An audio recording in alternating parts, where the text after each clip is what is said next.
ආයිබෝවන් කියා පිළිගන්නවා චතුර SLMT වෙතින් මම අද ඔබට කියා දෙන්න යන්නේ විශේෂිත වීඩියෝ එක තමයි මේ semi seal compressor එකක් කොහොමද ගලවන්නේ මේකේ ගලවුවට පස්සේ මොනවද තියෙන parts මේක repair කරන්න කොහොමද කියලා තමයි මම අද ඔබට කියලා දෙන්න යන වීඩියෝ එක. මේක ඔබ නොදන්න දේවල් මේක ඇතුලේ තියෙන parts මොනවද කොහොමද කියලා බලමු අපි මේකේ. මේ compressor එකේ winding එකත් පිච්චිලා mechanical fault උත් ඇති. සමහර විට mechanical fault එකකට winding එක පිච්චෙන්නත් ඇති. මේ ගැලවුවට පස්සේ තමයි බලා ගන්න පුළුවන් වෙන්නේ මොනවද මේකේ තියෙන fault එක.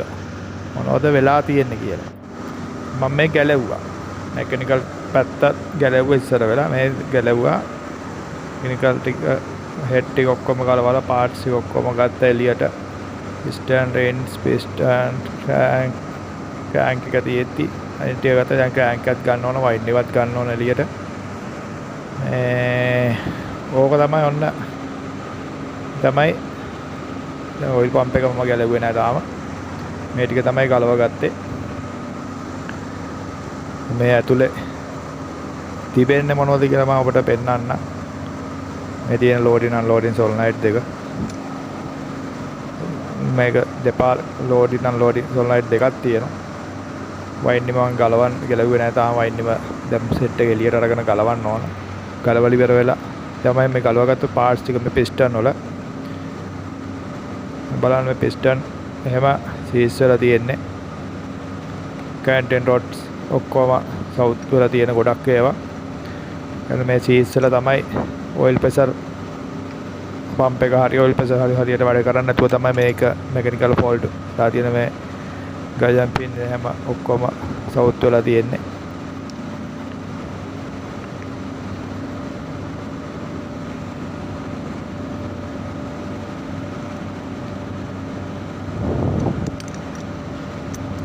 canting rod එහෙම මේ බලන්න. මේ සමහරට මේ oil pressure හරියට වැඩ කරන්නේ නැතුනහම වෙන්න පුළුවන් ඕක fault එක.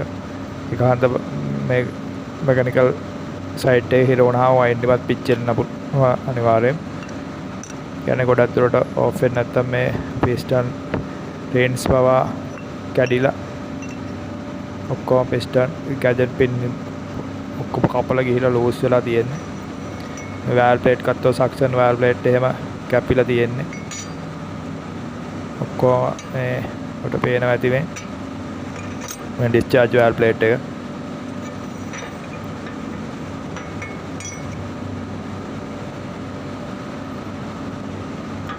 mechanical ටික ඔක්කොම ගොඩක් දුරට crank එක නම් upset එකක් වෙලා නැහැ. මේ අනිත් ටික ඔක්කොම ගොඩක් parts damage වෙලා තියෙන්නේ. මේ range ඔක්කොම ගොඩක් හොඳ ඒවාක් තියෙන මෙතන. එමුණත් මේවා අලුතෙන්ම අපි දාන එක හොඳයි. ඉතින් ගැලවුවට පස්සේ මේ තමයි දැන් මේ mechanical පැත්ත මම ගැලවුවා. ගලවලා mechanical පැත්ත ටිකේ තමයි ඔය එළියට ගත්තේ.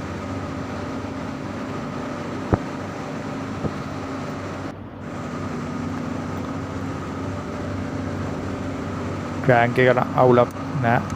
බලන්න තිවිච්ච oil ටික winding එක පිච්චුනාට පස්සේ දැන් මේ system ඔක්කොම plus කරන්න ඕන. system සුද්ධ කරන්න ඕන. මේ ඔය ඔක්කොම ගිහිල්ලා තියෙන දැන් system එකට condenser site වලට head එකට කොහොම ගිහිල්ලා මේ canting rod බැලුවොත් එහෙම ඔක්කොම සීස් වෙලා තියෙන. මේ කැපෙනකොට මේක ඇලුමිනියම් එක කැපුණාට පස්සේ මේ oil එක color එක වෙනස් වෙනවා. බලන්න මේ වැදිලා valve plate එක වැදිලා piston කොහොම out වෙලා තියෙන්නේ. valve plate එක discharge valve plate එක ඉතින් පොඩි fault එකක් ආවොත් ඔක්කොම ටික ගොඩක් දුරට සීස් වෙනවා. මේ බලන්න මේ canting rod වල වැදිච්ච ඔක්කොම කපලා ගිහලා තියෙන සීස් වෙලා.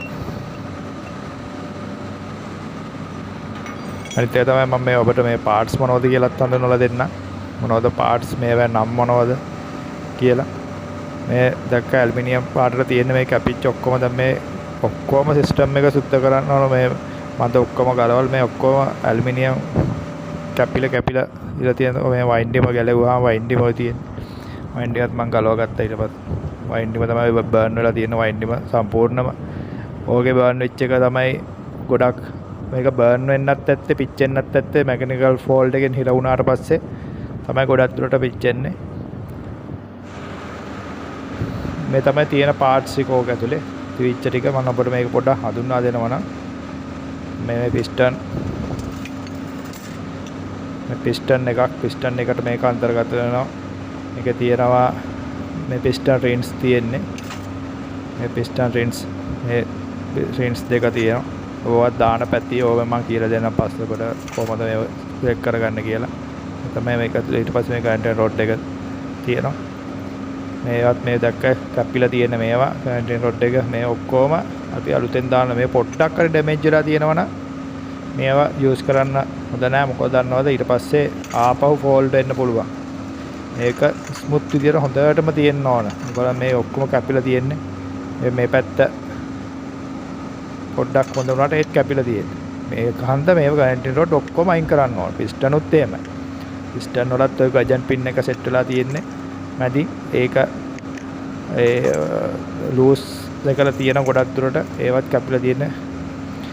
මේ රින්ස් මුණත් බලන්න රින්ස් උනත් මේ කැපිලා තියෙනවා නම් ඕව සවුත් වෙලා ගොඩක් ඕව අලුතෙන්ම දැම්මම හරි සීස් වෙන කම්ප්‍රෙසර් එක සාමාන්‍ය අලුතෙන් දානවා නම් පාස් ටික වඩා හොඳ කාලයක් තියෙන පුළුවන්. මේ සක්ෂන් වයර් ප්ලේට් උනත් මේ ඩැමේජ් එකක් නැත්තම් යූස් කරන්න පුළුවන්. ඒවා නම් ඩැමේජ් එකක් තියෙනවා නම් ගොඩක් දුරට පාවිච්චි කරන්න එපා. ඒකට අලුතෙන්ම දාන්න ඕන. පොඩි ඩැමේජ් එකක් හරි තියෙනවා නම් මේක හොඳයි. මේ ඩිස්චාර්ජ් වයර් ප්ලේට් එක හරි තියෙනවා. ඒක පොඩි හානියක් වෙලා නැහැ. අපි මේක ඇතුළත් ගල්වලා බලන්න පුළුවන්. ගැලුවට පස්සේ ඔය රින්ස් තියෙනවා. රින්ස් ටික අරගෙන එළියට ස්පීන් වලින් සෙට්ලා තියෙන එකත් අපිට ස්පීන් ටික මාරු කරන්න පුළුවන් ඩිස්චාර්ජ් වයර් ප්ලේට් එකේ. ඒ වගේම මේ මැකනිකල් එක දැන් බැලුවොත් එහෙම හරියට මැකනිකල් ටික හරියට සෙට් කරගන්න ඕන අපි. කොහොමද ඒව මැකනිකල් සයිට් එක හරියට තිබුණොත් තමයි කම්ප්‍රෙසර් එකට ගැරන්ටියක් දෙන්න පුළුවන්. නැත්නම් අපි වයින්ඩිම දාපමයි කියන්නේ ආයෙ වයින්ඩිම පිච්චෙන්න පුළුවන්. කන්ටේනර් රොඩ් උනත් දානකොට ඒ බලන්න ඕන හරියටම බලන්න ඕන. මේ ඒ කියන්නේ ගජන් පින් එක කැපිලා සමහරට තියෙන පුළුවන්. මේවා හොඳම තත්ත්වයේ තියෙන්න ඕන. හොඳට බලලා ඉවරලා ස්මූත් විදියටම තියෙන්න ඕන. නැත්තම් ආයි ෆෝල්ඩ් වෙන්න පුළුවන්.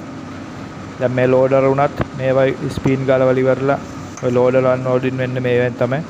මේ ස්පීන් ටික හරියට වැඩ කරනවද කියලා බලන්න ඕන. ඒවා නැත්තම් ස්පීන් ටික ගලවලා ආයි අලුතෙන් ස්පීන් ටික දාන්න ඕන. කම්ප්‍රෙසර් ලෝඩර් අන්ලෝඩර් ටික අනිවාර්යෙන් බලන්න ඕන. ගොඩක් කට්ටිය ලෝඩර් ටික අයින් කරලා නොවා දාන එහෙම දාන්න පුළුවන්. ඉතින් ඒකට වඩා ඉතින් ඔරිජිනල් ආපු විදියට අපි සෙට් කරගන්නවා නම් වඩා හොඳයි. ඒ වගේම තමයි මේ මෙඩිකල් ඔක්කොම හොඳට ක්ලීන් කරගන්න ඕන. අනිත් ඒවා ටික උනත් ක්ලීන් කරගෙන නැත්තම් පොඩි ඩස්ට් එකක් තිබ්බත් ආයෙමත් ඔයිල් ප්‍රෙෂර් ඩ්‍රොප් වෙලා ඔයිල් ෆිල්ටර් බ්ලොක් වෙලා ආයි ෆෝල්ඩ් එකක් එන්න පුළුවන්.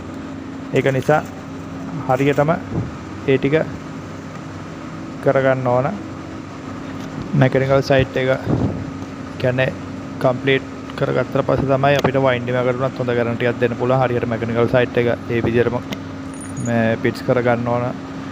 පිස්ටන් රින්ස් උනත් ඔය අනිවාර්යෙන් ඩැමේජ් තියෙන අපිට පේන්නේ නැතුණාට ඔය පිස්ටන් රින්ස් උනත් ඒ හැමදේම පාර්ට්ස් ටික එකිනෙක බලන්න ඕන. බලලා එකිනෙක ක්ලියර් කරගන්න ඕන.